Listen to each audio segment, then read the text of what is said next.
আসসালামু আলাইকুম এভরিওয়ান, সবাই কেমন আছেন? আলহামদুলিল্লাহ আমি ভালো আছি আপনাদের দোয়ায়। তো গতকাল কাঁকড়া কিনলাম আমাদের নিচের শপের থেকে, সুপার মার্কেট থেকে। কাঁকড়াগুলো দেখে খুব পছন্দ হলো।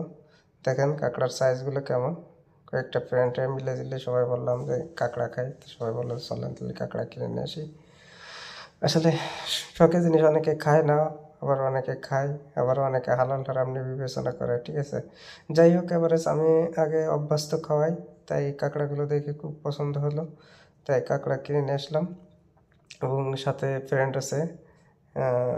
টোটাল কাঁকড়া হচ্ছে কিনছি 2 কেজি, আর 1 কেজির মতন সাগরের থেকে মারছিলাম, 3 কেজির মতো। এই দিয়ে রান্না করলাম, মানে রান্না করব। আর অবশেষে দেখেন আমার ফ্রেন্ড বললো যে আনছি যেহেতু আপনি কাটেন, তাই আমি চেষ্টা করতেছি কাটার জন্য। এই যে বড় কাঁকড়া, খোলসগুলো সব উঠাই নিলাম। খোলসগুলো উঠাই নিয়ে